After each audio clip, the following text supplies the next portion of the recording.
the fact remains that the twin reforms we saw in 2023, notably the fuel subsidy removal and the unification of exchange rates, the impact of these reforms, one can say, has continued to linger.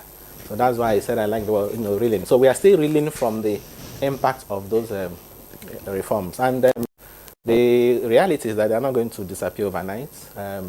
Recall that as soon as that happened, inflation went up, and the naira, of course, went down. So it is the ripple effect, that we also saw in 2024. In 2024, I recall January inflation rate was at around 29%, 29.9%. Today, inflation is at 34.6%. That's the latest by the National Bureau of Statistics. If you also take the exchange rates in January, I think opened around official 1,350. Today, official, we are talking about 1,550.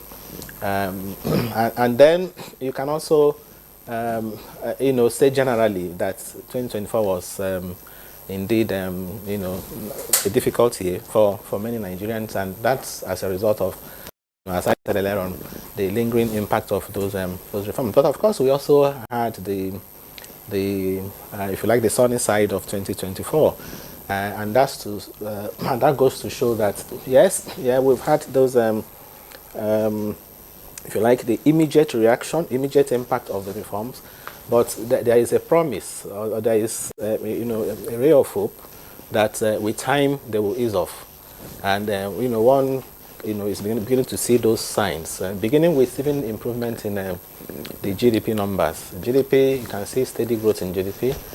First quarter 2.98%, second quarter 3.19%, third quarter 3.46%. So we've had steady growth in GDP over the 3 quarters we have that has been reported. And you can also look at the unemployment rate. Well, again, let's also use the numbers by the National Bureau of Statistics. Unemployment rate, we were told, dropped from 5.3 in quarter 1 to 4.3 in quarter 2. So that's one positive side. Even though some people say there are people that still are not too comfortable with the new methodology that the MBS is using for the unemployment. But that's the figure we have. Drop in unemployment rate, increase in GDP, increase in is also important I mention it. The central bank has been able to also, if you like, grow reserves, external reserves. So we have witnessed accretion to external reserves. External reserves at the beginning of January 2024 was around $33 billion. And we also know that much of that, as at that time, was encumbered. But today, we hear external reserves in excess of $40 billion, enough to finance 9 months of imports. And when you look at goods alone, 17 months of goods. So to that extent, one can say, yes, the central bank has been able to do that. And one other thing we've also noticed is in terms of one of the triggers of money supply, central bank has also been able to take care of that. Again, of course, with the cooperation of the fiscal side, and that's talking about the ways and means. So today, ways and means financing is no longer the issue. So on balance, yes, I started by saying it was a difficult year. It's still, 2024, many Nigerians will tell you was a difficult one. But there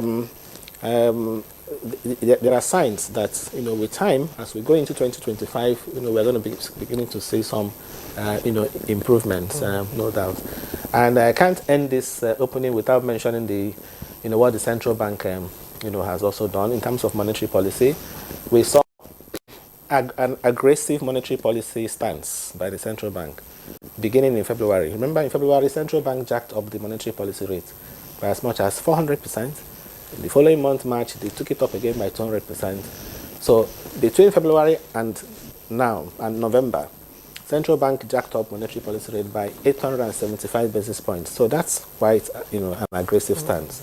And that's also If you now look at the fact that they also increased the cash reserve requirements, to 50%, that also tells you that it was an aggressive stance, and that had, also this effect, particularly on the manufacturing sector.